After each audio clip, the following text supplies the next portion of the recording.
हरे कृष्णा। नमस्कार दोस्तों, आप समस्त श्रोतागण का आपके यूट्यूब चैनल जीवन अमृत पर हार्दिक अभिनंदन है। आज के वीडियो में हम बात करने वाले हैं करवा चौथ व्रत की विधि क्या है, महात्म्य क्या है और अगर आप अकेले करवा कर रहे हैं तो आप उसे कैसे फेरें। साथ ही करवा चौथ का उल्लेख किन कहानियों में वर्णित है, इसकी जानकारी भी आपको देंगे। करवा चौथ के दिन पति की लंबी उम्र के लिए पत्नी पूर्ण श्रद्धा से निर्जला व्रत रखती है। करवा चौथ का व्रत तृतीया के साथ चतुर्थी तिथि का उदय हो उस दिन करना चाहिए, जिसे आप शुभ मानते हो। तृतीया तिथि जया तिथि होती है। इससे पति को अपने कार्यों में सर्वत्र विजय प्राप्त होती है। सुहागिन महिलाओं के लिए चतुर्थी तिथि सबसे महत्वपूर्ण है। इसके लिए इस दिन पति की लंबी उम्र के साथ संतान सुख की भी मनोकामना भी पूर्ण हो जाती है। उपनिषद में कहा गया है कि चंद्रमा में पुरुष रूपी ब्रह्मा की उपासना करने से समस्त पाप नष्ट हो जाते हैं। इससे जीवन में किसी भी प्रकार का कष्ट नहीं होता। साथ ही साथ इससे लंबी और पूर्ण आयु की भी प्राप्ति होती है। करवा चौथ के व्रत में शिव, पार्वती, कार्तिकेय जी, गणेश जी तथा चंद्रमा का पूजन करना चाहिए। चंद्र उदय के बाद चंद्रमा को अर्घ्य देकर पूजा होती है। पूजा के बाद मिट्टी के करवे में चावल, उड़द की दाल, सुहाग की सामग्री रखकर सास अथवा सास के समकक्ष किसी सुहागिन के पांव छूकर सुहाग की सामग्री भेंट करनी चाहिए। पहली बार व्रत रखने के लिए भी व्रत उद्यापन करना चाहिए। किसी भी व्रत या पूजा को अगर आप करते हैं तो उसमें उसकी पूजन विधि का एक विशेष स्थान होता है। किसी भी व्रत को अगर आप कर रहे हैं और अगर सही विधि पूर्वक ना किया जाए तो वह पूरे फल की प्राप्ति नहीं होती है। तो पूजा की विधि जानने से पहले आप ये जान लें कि करवा चौथ व्रत में आपको किन पूजन सामग्री की जरूरत पड़ेगी।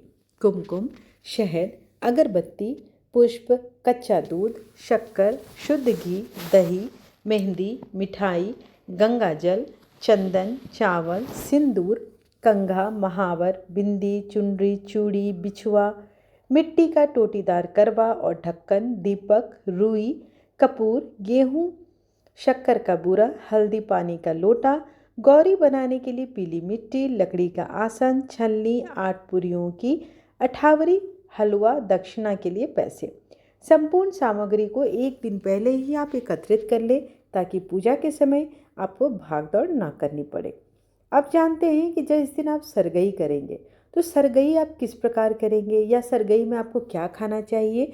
जो पहली बार कर रहे हैं उनके लिए आवश्यक है जानना। जो पहले से कर रहे हैं आप तो सभी कुछ जानते हैं। इस दिन सुबह सूर्योदय से पहले उठकर नाश्ता करते हैं, जिसे आप सरगई कहते हैं।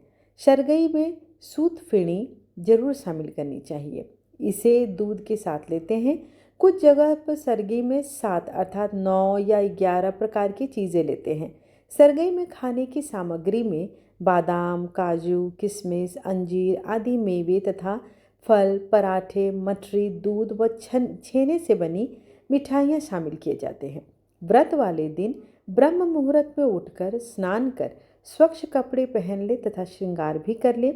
इस अवसर पर करवा की पूजा आराधना कर उसके साथ शिव पार्वती की पूजा करने का विधान है, क्योंकि माता पार्वती ने कठिन तपस्या करके भगवान शिव जी को प्राप्त कर अखंड सौभाग्य प्राप्त किया था। इसलिए शिव पार्वती की पूजा की जाती है। करवा चौथ के दिन चंद्रमा की पूजा का धार्मिक और एक ज्योतिष दृष्टिकोण भी है। व्रत के दिन निर्जला रहें और जलपान न करें। व्रत के दिन प्रातः स्नान आदि करने के पश्चात यह संकल्प लें कि आप करवा चौथ व्रत का आरंभ कर रहे हैं। इसके लिए आप मंत्र बोल सकते हैं। मम सुख सौभाग्य पुत्र पौत्र आदि सुस्थिरा श्री प्राप्तये करक चतुर्थी व्रत अहम करिष्ये। शाम के समय माता पार्वती की प्रतिमा की गोद में श्री गणेश को विराजमान कर उन्हें बालू अथवा सफ़ेद मिट्टी की वेदी अथवा लकड़ी के आसन पर शिव पार्वती स्वामी कार्तिकेय गणेश एवं चंद्रमा की स्थापना करें। मूर्ति के अभाव में सुपारी पर नाड़ा बांधकर भगवान को देवता मानकर उन्हें स्थापित करें। तत्पश्चात माता पार्वती को सुहाग की सामग्री अर्पित करें। भगवान शिव और माँ पार्वती की आराधना करें और कोरे करवे में पानी भरकर पूजा करें। एक लोटा, एक वस्त्र व एक विशेष करवा दक्षिणा के नाम पर पहले ही निकालकर अर्पित करें। सौभाग्यवती स्त्रियां पूरे दिन का व्रत कर व्रत की कथा का श्रवण करें। चंद्र उदय के बाद चांद को अर्घ देकर अपने पति के हाथ से जल एवं मिष्ठान खाकर व्रत खोलें। घर में यदि आप अकेले पूजा कर रही हैं या मंदिर भी नहीं जा रही हैं तो सबसे पहले मंदिर में मिट्टी या गोबर से गौरी माता को बना लें और फिर उनका श्रृंगार करें। साथ ही फिर 2 करवा को तैयार करें। एक में माँ गौरी के लिए सामान भरें और दूसरे में खुद के लिए। दोनों करवा में जल भरें और ऊपर ढक्कन रखकर उस पर मीठा रखें। दोनों में एक सा समान होना चाहिए। सारा भोग लगाने के बाद माता गौरी के साथ अपने करवा को बदलें। 7 बार हाथ को क्रॉस करके करवा बदलें और बोले, ले सुहागन ले करवा, दे सुहागन दे करवा। 7 बार करवा बदलने पर आपका करवा राइट हैंड पर आखिरी बार में आ जाएगा और फिर अपने करवे से चंद्रमा को अर्घ दें। वही माता गौरी के सिंदूर लगाएं और सुहाग का सामान चढ़ाकर करवा वहीं छोड़ दें। अगले दिन माता गौरी के नाम के करवे के पानी को पौधे में आप डाल सकते हैं। हरे कृष्ण। नमस्कार दोस्तों, आपका स्वागत है जीवन अमृत चैनल पर। यहाँ आपको मिलेंगे देवी देवताओं की कथाएं, व्रत पूजन विधियाँ, श्लोक, स्तोत्र, भजन और आध्यात्मिक ज्ञान का अमृत। आइए मिलकर जीवन को भक्ति और सकारात्मक ऊर्जा से भर दें। जीवन अमृत चैनल भक्ति का प्यारा संगम है। जीवन अमृत चैनल की ओर से करवा चौथ की हार्दिक शुभकामनाएं। यह पावन व्रत आपके दाम्पत्य जीवन में सुख, समृद्धि, प्रेम और अटूट विश्वास लेकर आए। माता पार्वती और भगवान शिव की कृपा से आपके परिवार में सदा मंगल और खुशहाली सदैव बनी रहे। इसी मंगल कामना के साथ आज की वीडियो का आरंभ करती हूँ। आज आप रसपान करेंगे करवा चौथ व्रत की कथा का। बहुत समय पहले की बात है। एक साहूकार के 7 बेटे और उनकी एक बहन करवा थी। सभी भाई अपनी बहन से बहुत प्यार करते थे, यहाँ तक कि वे पहले उसे खाना खिलाते और बाद में स्वयं खाते थे। एक बार उनकी बहन ससुराल से मायके आई हुई थी। शाम को भाई जब अपना व्यवसाय बंद कर घर आए तो देखा कि उनकी बहन बहुत ही व्याकुल थी। सभी भाई खाना खाने बैठ गए और बहन अपनी भी खाना को नहीं आ रही थी। उन्होंने अपनी बहन से भी खाने का आग्रह करने लगे, लेकिन बहन ने बताया कि उसका आज करवा चौथ का निर्जल व्रत है और वह खाना सिर्फ चंद्रमा को देखकर उसे अर्घ देकर ही खा सकती है। चूंकि चंद्रमा अभी तक नहीं निकला है, इसलिए वह भूख प्यास से व्याकुल हो उठी है। सबसे छोटे भाई को अपनी बहन की हालत देखी नहीं गई और वह दूर पीपल के पेड़ पर एक दीपक जलाकर चलनी की ओट में रख दिया। दूर से देखने पर वह ऐसा प्रतीत होता जैसे चतुर्थी का चांद उदित हो गया हो। इसके बाद भाई अपनी बहन को बताता है कि चांद निकल आया है, तुम उसे अर्घ देने के बाद भोजन कर सकती हो। बहन खुशी के मारे सीढ़ियों पर चढ़कर चंद्रमा को देखती है, उसे अर्घ देकर खाना खाने बैठ जाती है। वह पहला टुकड़ा मुंह में डालती है तो उसे छींक आ जाती है। दूसरा टुकड़ा डालती है तो उसमें बाल निकल जाते हैं और जैसे ही तीसरा टुकड़ा मुंह में डालने की कोशिश करती है तो उसके पति की मृत्यु की समाचार उसे मिल जाता है। वह बौखला जाती है। उसके भाई उससे सच्चाई से अवगत कराती है कि उसके साथ ऐसा क्यों हुआ। करवा चौथ का व्रत गलत तरीके से टूटने के कारण देवता उससे नाराज हो गए और उन्होंने ऐसा किया है।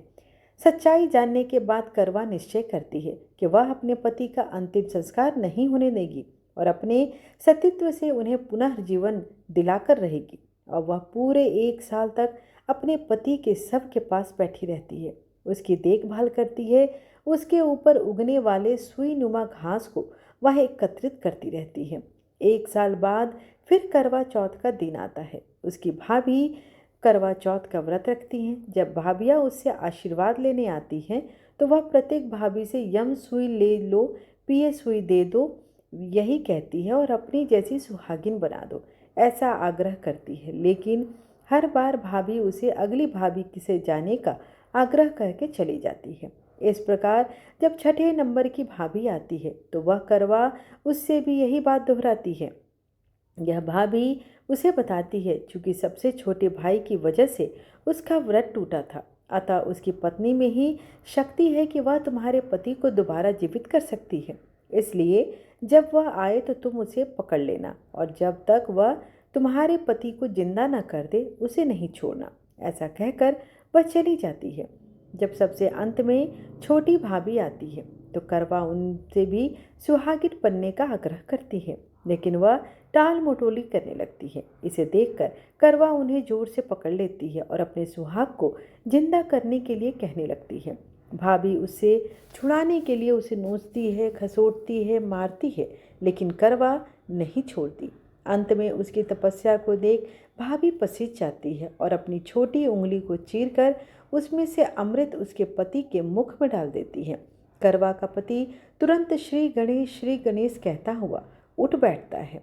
इस प्रकार प्रभु कृपा से उसकी छोटी भाभी के माध्यम से करवा को अपना सुहाग वापस मिल जाता है। हे श्री गणेश जी, माँ गौरी ने जिस प्रकार करवा को चिर सुहागन का वरदान आपसे मिला है, वैसे ही सब सुहागिनों को मिले, ऐसा आशीर्वाद सदैव बनाए रखना माँ। आशा करती हूँ कि आपको आज की जानकारी लाभप्रद लगी हो। वीडियो पसंद आएगी तो चैनल को लाइक, शेयर एंड सब्सक्राइब अवश्य करें।